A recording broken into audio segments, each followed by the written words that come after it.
Il y a certaines personnes qui vont voir d'autres chrétiens qui sont malades, d'autres enfants de Dieu qui sont malades, et ces personnes-là vont dire, bah voilà, tel chrétien est malade, tel enfant de Dieu est malade, ça veut dire que Dieu permet la maladie. Salut, j'espère que tu vas bien. Aujourd'hui, je te retrouve dans une nouvelle vidéo qui est un nouveau Monday Talk, et comme je l'ai annoncé la semaine passée, dans les prochaines vidéos et aussi dans celle-ci, on va voir un petit peu les raisonnements qu'ont certaines personnes par rapport à la maladie, et on va voir en quoi ces raisonnements ne sont pas bibliques et que nous dit véritablement la parole de Dieu. Donc si ça t'intéresse, surtout reste connecté. Si c'est la première fois que tu es sur la chaîne, je te souhaite la bienvenue. Je m'appelle Esther, je fais pas mal de vidéos tournées autour de la foi, donc je t'encourage à t'abonner, à nous rejoindre, et puis je te retrouve tout de suite pour la suite de la vidéo.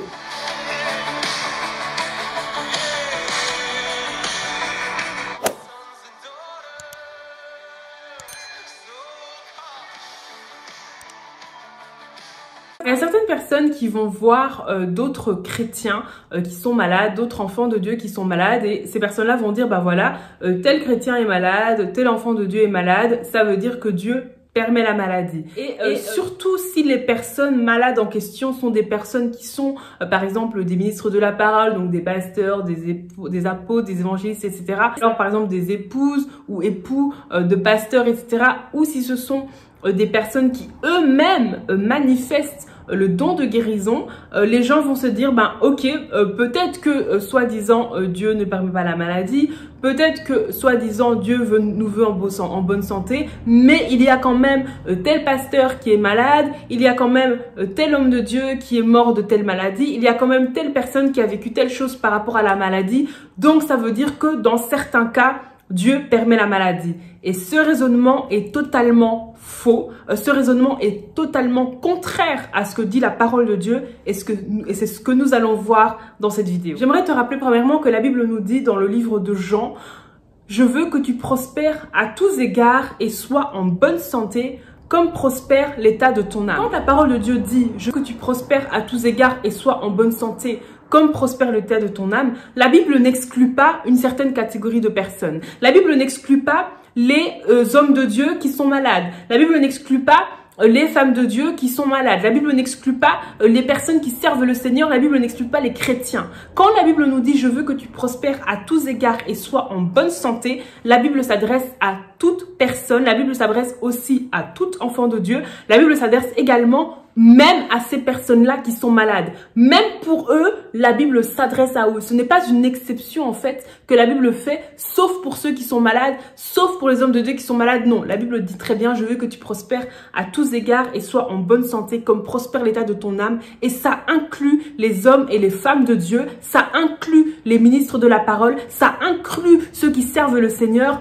Peu importe en fait ce qui se passe dans leur corps, la volonté de Dieu, c'est la santé. Alors ce qu'il faut comprendre en fait, c'est que on peut avoir la révélation dans un domaine, mais ne pas l'avoir dans un autre domaine ou dans d'autres domaines. La révélation de Dieu par rapport au mariage. On peut avoir la révélation de Dieu par rapport aux finances. On peut avoir la révélation de Dieu par rapport à la famille, mais ne pas l'avoir par rapport à la santé. On peut avoir la révélation de Dieu par rapport à la santé et ne pas l'avoir par rapport au mariage. Donc, ce qu'il faut comprendre, en fait, c'est que ce n'est pas parce que quelqu'un est homme de Dieu, c'est pas parce que quelqu'un est femme de Dieu, c'est pas parce que quelqu'un est pasteur, est prophète, et apôtre, etc., que quand il prophétise, il a tout juste, que quand il prie pour un malade, la personne est guérie, mais que cette personne a la révélation sur absolument tous les domaines de la Bible. Ce n'est pas parce que quelqu'un manifeste un certain niveau de la puissance de Dieu qu'il a forcément la révélation de tous les domaines de la Bible. Donc c'est très possible de manifester puissamment certaines choses. C'est très possible d'être très proche du Saint-Esprit, mais de ne pas, par exemple, avoir la révélation de quelle est la volonté de Dieu pour la santé, de ne pas, par exemple, avoir travaillé sa propre foi pour pouvoir manifester la santé divine. Et c'est ça qu'il faut comprendre, en fait. Il faut arrêter de s'arrêter juste à ce qu'on voit, à se dire que voilà, parce que tel homme de Dieu qui prêche devant 3 millions de personnes, parce que telle femme de Dieu qui a guéri telle personne, donc forcément, si elle, personne qui a guéri autant, qui a prêché autant, qui a fait ceci, qui a fait cela, tombe malade, c'est parce que Dieu permet. Non! Non, ça n'a aucun sens. Tout simplement parce qu'on peut très bien avoir la révélation dans certains domaines, avoir des percées dans certains domaines, mais pas dans l'autre. Et surtout qu'il faut vraiment comprendre que l'onction, l'onction c'est l'équipement surnaturel qui nous permet de faire ce que Dieu nous appelle à faire, d'accord? Il faut vraiment comprendre que l'onction, c'est pour les autres. L'équipement surnaturel que Dieu te donne par rapport au domaine dans lequel il t'appelle, c'est pour les autres. Par contre, dans ta propre vie, ce dont tu as besoin, c'est la foi.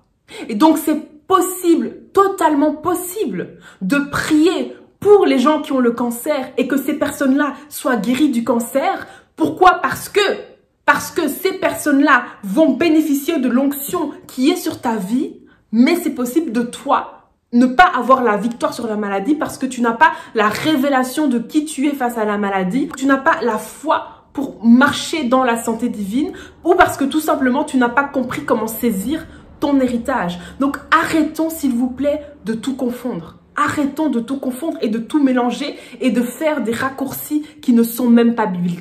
J'aimerais aussi te dire que la Bible nous dit que Jésus-Christ est le premier-né de beaucoup de ses frères. Le premier-né de beaucoup de ses frères, le modèle que nous devons suivre, c'est Jésus-Christ en fait. Les personnes qui sont là et qui manifestent des choses incroyables, et je rends gloire à Dieu pour leur vie, ces personnes qui sont là qui manifestent des choses incroyables, ces personnes qui sont là qui sont utilisées puissamment par Dieu, et ces personnes-là sont aussi des personnes qui essayent de ressembler à Christ. Ce sont aussi des personnes qui essayent de marcher dans les voies du Seigneur. Ce sont aussi des personnes qui seront devant Dieu et qui auront des comptes à rendre. Ton modèle n'est pas tel homme de Dieu, telle femme de Dieu. Ton modèle, c'est Christ. Est-ce que Christ a eu le Covid? Est-ce que Christ a eu le cancer? Est-ce que Christ a eu la tuberculose? Est-ce que Christ se réveillait le matin avec des maux de dos? C'est ça la question qu'il faut se poser.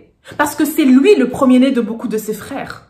C'est Jésus-Christ le premier-né de beaucoup de ses frères. Je voudrais vraiment te partager ce verset qui se trouve dans le livre de Jérémie au chapitre 17, verset 5, où la Bible nous dit « Ainsi parle l'Éternel, maudit soit l'homme qui se confie dans l'homme. Maudit soit l'homme qui se confie dans l'homme. » La Bible le dit « maudit ». Quand tu dis telle personne qui est puissamment utilisée par Dieu, telle personne qui sert Dieu, telle personne qui est pasteur, telle personne qui est ceci, mais qui pourtant est tombée malade. Et donc, ça veut dire que Dieu permet la maladie, ça veut dire que tu te confies dans l'homme au lieu de te confier dans la parole de Dieu. Parce que dans la parole de Dieu, je n'ai jamais vu un verset qui nous dit que quelqu'un est allé auprès de Jésus-Christ pour lui demander d'être guéri. Et Jésus-Christ a répondu « Non, je ne vais pas te guérir parce que Dieu permet la maladie dans ta vie. » Que quelqu'un me montre ce verset, parce que je ne l'ai pas encore vu en fait. J'ai retourné les évangiles, j'ai cherché les évangiles, je n'ai pas vu ce verset. Par contre, ce que j'ai vu dans l'Évangile, c'est que Jésus-Christ guérissait tous les malades qui venaient vers lui. Ce que j'ai vu dans les évangiles, c'est que Jésus-Christ était ému de compassion quand il voyait la foule qui était malade. Ce que j'ai vu dans les évangiles, c'est que les gens se jetaient sur Christ pour être guéris. Voilà ce que j'ai vu. Alors maintenant, ma question que je te pose, c'est que en qui est-ce que tu te confies? En qui est-ce que tu te confies? Est-ce que tu te confies dans la parole de Dieu? Est-ce que tu te confies dans les promesses de Dieu? Ou alors tu te confies dans les expériences des hommes, dans les échecs des hommes? Je peux prier pour 300 personnes. Et même si les 300 personnes ne sont pas guéries, je continuerai à croire que la volonté de Dieu pour chaque être humain sur cette terre, c'est la santé. Parce que je ne me confie pas dans mes expériences, je ne me confie pas dans mes échecs, je me confie dans la parole de Dieu qui veut que tous les hommes soient en bonne santé. Jésus-Christ a déjà été envoyé à la croix pour mourir, pour être meurtri, pour que nous soyons guéris. Peu importe quel homme de Dieu puissant, quelle femme de Dieu puissant, qui a ressuscité des morts, qui a prié pour des présidents, qui a prié pour des rois, qui a vu toutes les choses les plus incroyables qu'un homme de Dieu, une femme de Dieu puisse vivre, mais qui est malade, ça ne change absolument rien au fait que la parole de Dieu veut qu'on soit en bonne santé et ça inclut cette personne. Ce n'est pas parce que quelqu'un manifeste une certaine onction, ce n'est pas parce que quelqu'un manifeste une certaine dimension, ce n'est pas parce que quelqu'un manifeste un certain niveau de révélation que quand il se passe quelque chose de négatif dans la vie de cette personne, Dieu permet. Ce sont des raisonnements qui viennent tout droit du royaume des ténèbres et ces raisonnements doivent être brisés par la vérité de la parole de Dieu, qui veut que tous les hommes soient en bonne santé. Jésus-Christ a été meurtri, Jésus-Christ a été battu, Jésus-Christ a été maltraité, Jésus-Christ a été cloué, son sang a coulé. Et le même sang qui a coulé à la croix pour que j'ai une victoire sur le péché, c'est le même sang qui a coulé à la croix pour que j'ai une victoire sur la maladie. Donc si mon frère, ma soeur, tu as été délivré d'addiction, si mon frère, ma soeur, tu as été délivré de gros mots que tu sortais tout le temps, si mon frère, ma soeur, tu as été délivré d'un certain style de vie qui se rapproche de la débauche, qui se rapproche d'un mauvais style de vie, tu peux aussi être délivré de la maladie parce que c'est exactement le même sang qui a coulé. C'est pas un sang différent, c'est exactement le même sang. Et quand tu as la révélation de ça, mon frère, ma soeur, je peux t'assurer que peu importe qui peut être malade autour de toi, tu sais que la volonté de Dieu n'est pas la maladie. Peu importe qui est malade, peu importe ce que cette personne manifeste, parce que tu peux avoir une grande onction dans ta vie. Tu peux être utilisé puissamment par Dieu. Tu peux manifester la puissance de Dieu d'une façon incroyable, mais toi-même ne pas avoir la révélation de la santé divine. Pourquoi? Parce que l'onction, c'est un équipement surnaturel que Dieu te donne pour faire ce qu'il t'appelle à faire. Donc arrêtons avec ces raccourcis, arrêtons avec ces raisonnements qui n'ont aucun sens en fait, et arrêtons de nous confier dans les hommes, mais soyons assis dans la parole de Dieu. Je répète encore ce verset, maudit soit l'homme qui se confie en l'homme. Quand tu dis que Dieu permet la maladie, tu te bases sur quoi? Tu te bases sur telle personne qui est malade? Tu te bases sur le fait que tu as prié mais que tu n'as pas été guéri? Tu te bases sur le fait que tu as prié pour telle personne qui n'a pas été guérie et donc Dieu permet? Non. Là, tu te bases sur tes expériences, tu te bases sur tes échecs. Il y a certaines personnes, on dirait que dans votre Bible, il est écrit « La foi vient de ce qu'on entend et ce qu'on entend vient de ce que tel homme de Dieu a vécu. » La foi vient de ce qu'on entend et ce qu'on entend vient de mes expériences.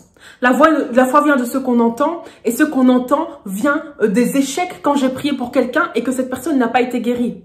La foi vient de ce qu'on entend et ce qu'on entend vient du fait que mon pasteur, que tel homme de Dieu, que telle femme de Dieu, etc. a vécu telle et telle chose. La Bible ne dit pas ça. La Bible dit la foi vient de ce qu'on entend et ce qu'on entend vient de la parole de Dieu. Donc sur quoi est bâtie ta foi? Sur les expériences des gens? Sur tes propres expériences? Ou elle est bâtie sur la parole de Dieu, qui est claire et nette sur la guérison et la santé? Sur quoi est bâtie ta foi? Je répète ce verset de Jérémie. Maudit soit l'homme qui se confie en l'homme. En qui est-ce que tu te confies? Quand tu penses à la volonté de Dieu pour la santé, quand tu penses à la volonté de Dieu par rapport à la maladie, quand tu penses à la volonté de Dieu par rapport à la santé, en qui est-ce que tu te confies? Voilà la question que j'aimerais te poser, mon frère, ma soeur. En qui est-ce que tu te confies? Tu te bases sur les expériences de qui? Sur celles de Jésus-Christ? Ou sur celles des gens qui sont autour de toi? Ou de celles que tu as vécues? En qui est-ce que tu te confies? Voilà la question avec laquelle je te laisse. En tout cas, je te remercie d'avoir suivi cette vidéo jusqu'au bout. J'espère que cette vidéo t'a béni et t'a permis de vraiment remettre les choses en perspective. Vraiment, n'hésite pas, si tu as des questions en commentaire, n'hésite pas à les mettre. Je répondrai dès que j'aurai l'occasion de répondre. Retrouve la semaine prochaine où on va continuer voilà, à parler d'autres préjugés, d'autres raisonnements qui sont totalement faux par rapport à la maladie, à la santé, etc. Des raisonnements qu'on entend dans le milieu chrétien et qui viennent tout droit du royaume des ténèbres. Ok, je le dis, qui viennent tout droit du royaume des ténèbres. On va continuer à voir en quoi ces raisonnements sont faux et pour que nous soyons assis dans la parole de Dieu. Je t'encourage vraiment, si tu souffres dans ton corps, si tu souffres dans ta santé, je t'encourage vraiment à aller dans la parole de Dieu pour voir que dit la Bible sur la santé, quelle est la volonté de Dieu par rapport à la santé. J'ai entendu déjà énormément de témoignages de personnes qui ont vécu leur guérison rien qu'en ayant médité quelle est la volonté de Dieu par rapport à la santé. Rien que comme ça, ils ont vécu une guérison et je t'encourage véritablement véritablement à faire ça, je t'encourage vraiment à méditer la volonté de Dieu par rapport à la santé. Va dans la parole de Dieu sur la santé, médite sur les guérisons, que vraiment tu puisses avoir une révélation spirituelle. Ok, je ne parle pas d'une connaissance purement intellectuelle, ok, qui n'amène à rien. Je parle d'une révélation spirituelle, une révélation, que ça illumine ton esprit, que tu sois illuminé dans ton esprit sur quelle est la volonté de Dieu par rapport à ta santé et que tu comprennes en fait que la maladie est totalement illégale dans ta vie en fait. Personnellement, j'estime que la maladie est totalement illégale dans ma vie. Ça n'a rien à faire dans ma vie. Pourquoi? Parce que le sang de Jésus-Christ a coulé. De la même façon que je ne dois avoir une victoire sur le péché, je dois avoir une victoire sur la maladie. Ça n'a rien à faire dans mon corps. Je te remercie vraiment d'avoir suivi cette vidéo jusqu'au bout. J'espère qu'elle t'a béni. Et puis moi, je te retrouve très vite pour une prochaine vidéo. Bye. Nous continuerons à le chanter.